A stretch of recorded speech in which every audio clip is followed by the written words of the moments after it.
Selamat sore rekan-rekan di DPC Pradi Kendal.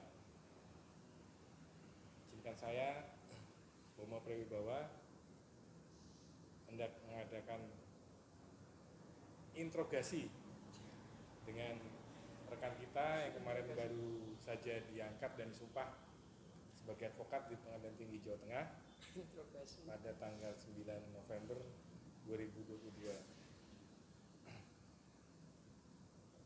Ini akan saya kenalkan rekan Arif Prasetyo, panggilannya ini. Salam kenal untuk rekan-rekan semua. Panggilannya ini Mas Boni, lebih akrab dipanggil seperti itu. Mas Boni ini asalnya dari mana? Saya asalnya dari Sojomerto, Pak. Dusun Sumnya, Desa Sojomerto. Nah, sebelum jadi pengacara ini, Mas Boni ya, saya panggil Mas Boni aja. Ya, itu dulu aja. Kuliah di mana? Di sini, Pak, Ulis Kendal aja, Pak. Oh, Unis Kendal. Ya. Setelah itu ikut PKPA? PKPA saya di DPC Pradi Kendal, Pak. Angkatan 3 waktu itu. Angkatan 3 ya? Ya. Kemudian untuk upahnya kapan Mas Boni? Upahnya tanggal 9 Februari, Pak. 9 Februari. Ya. Lulus langsung?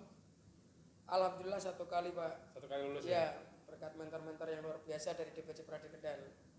Nah, kemudian magangnya ikut di kantor siapa? Magangnya saya ikut di kantornya Pak Agus, Pak. Pak Agus. Mentornya juga pendampingnya? Mentornya Pak Irwan Dwi Setiawan, Pak. Pak Irwan Dwi Setiawan. Iya. Nah, Mas Boni mungkin bisa sedikit menceritakan motivasinya kok bisa memilih profesi jadi seorang pengacara tuh seperti apa? Apakah itu cita-cita dari kecil atau mungkin ada dorongan orang tua atau mungkin ada saran dari rekan-rekannya? Mungkin Mas Boni bisa cerita? Jadi gini, Pak, kalau dulu itu waktu saya kecil sering lihat di TV kan banyak perkara ini, Pak, di TV-TV. Nah, sosok yang lihat itu saya pertama kali dulu itu lihat Pak Adnan Buyung, Pak, sebenarnya, Pak.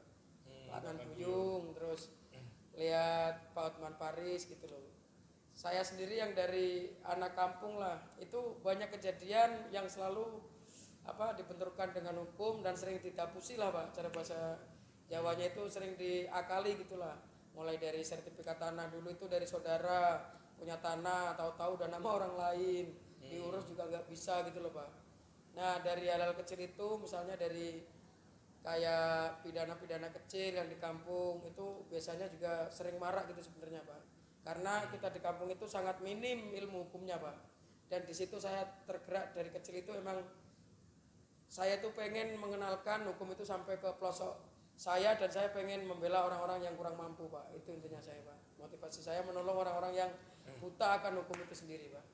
Nah, itu kalau di desanya Mas Boni itu di mana? Di Desa Sojomerto, Pak. Sojomerto ya itu ya. Di situ sudah ada pengacara belum, Mas? Kebetulan belum ada, Pak. Oh, belum ada. Itu baru, alhamdulillah baru saya, Pak. Baru satu aja itu. Nah, kemudian ini kan baru beberapa, mungkin masih bulan lalu ya. Harapannya Mas Boni ketika sekarang sudah menjadi pengacara tuh mungkin ke depannya, mungkin jangka pendeknya seperti apa? Apakah mau berkantor atau berdikari sendiri atau mungkin masih tetap ikut senior dulu atau ikut kantor firma hukum dulu, seperti apa Mas Boni? Mungkin bisa ceritakan. Ya.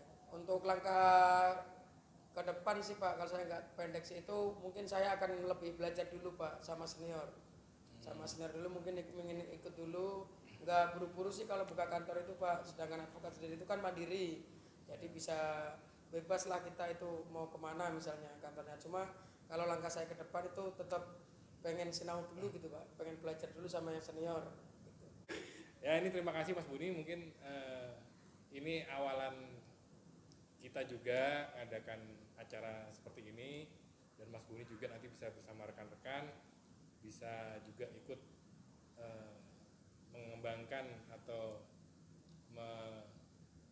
menguatkan ide-idenya, mungkin dari ilmu hukum atau mungkin dari ilmu yang lain. Nanti kemudian hari semoga juga itu bisa bermanfaat bagi rekan-rekan dan juga masyarakat khususnya di Kabupaten Kendal. Amin. Mungkin sekian dari saya. Jangan lupa tetap ikuti kegiatan kita ini. Selamat sore, wassalamualaikum warahmatullahi wabarakatuh.